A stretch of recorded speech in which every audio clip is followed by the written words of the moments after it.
नमस्कार।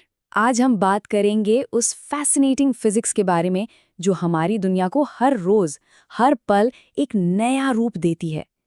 अच्छा, कभी ये सोचा है कि जब आसमान में बिजली कड़कती है तो उसकी चमक पहले दिख जाती है और गड़गड़ाहट की आवाज कुछ देर बाद आती है? ऐसा क्यों होता है? चलिए, इसी पहेली से शुरू करते हैं। इसका जवाब असल में दो बहुत ही अलग तरह की वेव्स के बीच का फर्क समझाता है। तो ये समझिए कि एक रेस हो रही है और इस रेस में लाइट यानी प्रकाश एक क्लियर विनर है। मतलब जरा सोचिए, ये साउंड से यानी ध्वनि से लगभग 10 लाख गुना ज्यादा तेज चलती है। अब सवाल ये है कि इतना बड़ा फर्क आखिर है क्यों? चलिए इसी को समझते हैं। ठीक है, तो इस रेस को समझने के लिए क्यों ना हम पहले उस धावक से शुरू करें जो थोड़ा धीमा है। मतलब गड़गड़ाहट की आवाज, ये साउंड, ये ध्वनि आखिर है क्या चीज? देखिए, साउंड एक लॉन्जिट्यूडनल वेव के तौर पर ट्रैवल करती है। अब ये क्या होता है? इसको ऐसे समझिए, जैसे एक स्लिंकी खिलौना होता है ना, उसे जब आप आगे की तरफ धक्का देते हैं तो वो कैसे सिकुड़ता और फैलता हुआ आगे बढ़ता है, बिल्कुल वैसे ही ये एक तरह की प्रेशर वेव है जिसे आगे बढ़ने के लिए हवा या पानी जैसे किसी मीडियम की जरूरत पड़ती है। और यहीं पर सबसे जरूरी बात आती है। साउंड को चलने के लिए हमेशा किसी न किसी चीज की, मतलब एक मीडियम की जरूरत होती है। ये वैक्यूम में, मतलब जहां कुछ भी नहीं है, जैसे कि आउटर स्पेस, वहां ट्रेवल नहीं कर सकती। यही वजह है कि स्टील जैसे ठोस और घने मीडियम में ये सबसे तेज चलती है, क्योंकि पार्टिकल्स एक दूसरे के बहुत पास होते हैं। अच्छा, अब किसी भी आवाज को हम दो तरीकों से नाप सकते हैं। एक है उसकी पिच, मतलब आवाज कितनी ऊंची है या नीची। ये तय होता है उसकी फ्रीक्वेंसी से। हाई फ्रीक्वेंसी मतलब तीखी पतली आवाज, जैसे किसी महिला की आवाज, और लो फ्रीक्वेंसी मतलब गहरी भारी आवाज। दूसरा है लाउडनेस, यानी आवाज कितनी तेज है। ये उसके एम्पलीट्यूड यानी वेव की ताकत पर डिपेंड करता है। साउंड का ये टकरा कर वापस आना, जिसे रिफ्लेक्शन कहते हैं, इसी से इको पैदा होती है। और ये भी एक मजेदार बात है कि एक साफ इको सुनने के लिए किसी भी दीवार या पहाड़ से कम 17 मीटर की दूरी होनी जरूरी है। अरे, डॉक्टर का स्टेथोस्कोप ही तो इसी प्रिंसिपल पर काम करता है। वो साउंड को कई बार रिफ्लेक्ट करके कानों तक पहुंचाता है। तो ये तो हुई साउंड की बात। अब वापस अपनी रेस पर आते हैं और बात करते हैं तेज धावक की, यानी लाइट की, बिजली की चमक की। लाइट साउंड से एकदम अलग तरह की वेव है। लाइट एक ट्रांसवर्स वेव है। अब इसका क्या मतलब हुआ?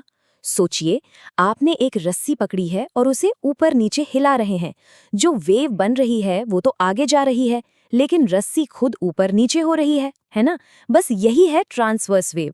और इसी वजह से लाइट को ट्रैवल करने के लिए किसी मीडियम की जरूरत ही नहीं पड़ती।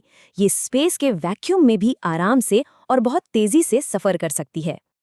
और लाइट का यही अलग अलग तरह का बिहेवियर हमें रोज की जिंदगी में कितनी खूबसूरत चीजें दिखाता है। जैसे आसमान का नीला रंग क्यों है? ये लाइट के बिखरने यानी स्कैटरिंग की वजह से है। तारे क्यों टिमटिमाते हैं? क्योंकि लाइट वायुमंडल में आकर मुड़ जाती है, जिसे रिफ्रैक्शन कहते हैं। और वो साबुन के बुलबुलों पर जो रंगीन चमक दिखती है, वो भी लाइट के इंटरफेरेंस का ही कमाल है। इंद्रधनुष को ही ले लीजिए, ये तो इन सारे प्रिंसिपल्स का एक परफेक्ट एग्जाम्पल है। असल में हर एक बारिश की बूंद के अंदर एक 3 स्टेप का प्रोसेस चल रहा होता है। पहले सूरज की रोशनी बूंद में घुसते हुए मुड़ती है और रंगों में बट जाती है। फिर वो बूंद के अंदर ही टकराकर वापस लौटती है और आखिर में बूंद से बाहर निकलते हुए फिर से मुड़कर हमारी आंखों तक पहुंचती है। कमाल है ना?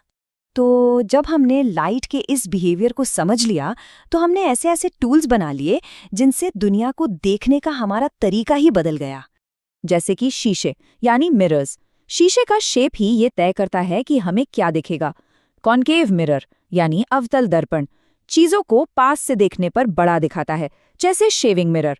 और कॉन्वेक्स मिरर यानी उत्तल दर्पण हमें एक वाइड व्यू देता है, जैसा गाड़ियों के साइड मिरर में होता है। और बिल्कुल इसी तरह से लेंसेस काम करते हैं। चश्मों में कॉन्केव और कॉन्वेक्स लेंसेस का इस्तेमाल होता है। नियर साइटेडनेस यानी मायोपिया को ठीक करने के लिए कॉन्केव लेंस लाइट को फैलाता है, और फार साइटेडनेस यानी हाइपरमेट्रोपिया के लिए कॉन्वेक्स लेंस लाइट को एक जगह फोकस करता है। मतलब ये बस लाइट को सही तरीके से मोड़ने का काम करते हैं। तो चलिए, अब तक जो भी हमने सीखा उसे एक साथ रखकर इन दोनों वेव्स, साउंड और लाइट को साइड बाय साइड कंपेयर करते हैं। तो सबसे बड़ा फर्क क्या निकल कर आया? साउंड एक मैकेनिकल वेव है, मतलब इसे चलने के लिए मीडियम चाहिए और ये सॉलिड्स में सबसे तेज होती है। वहीं दूसरी तरफ लाइट एक ट्रांसवर्स इलेक्ट्रोमैग्नेटिक वेव है, जिसे किसी मीडियम की जरूरत नहीं और ये वैक्यूम में सबसे तेज होती है।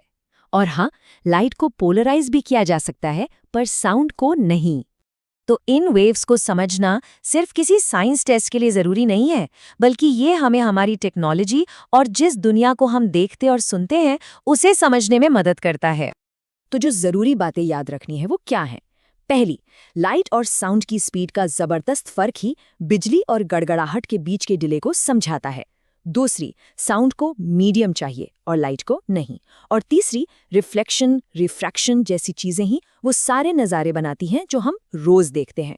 एक पहाड़ी में गूंज से लेकर सूर्यास्त के सुंदर रंगों तक सब कुछ इन वेव्स का ही खेल है। और ये हमें एक बहुत ही दिलचस्प सवाल पर लाकर छोड़ देता है।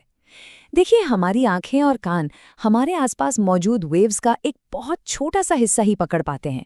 तो सोचिए, अगर किसी एक ऐसी अदृश्य तरंग को महसूस करने की शक्ति मिले, जैसे चमगादड़ की अल्ट्रासोनिक आवाजें या भूकंप की इंफ्रासाउंड, तो वो कौन सी शक्ति होती और क्यों?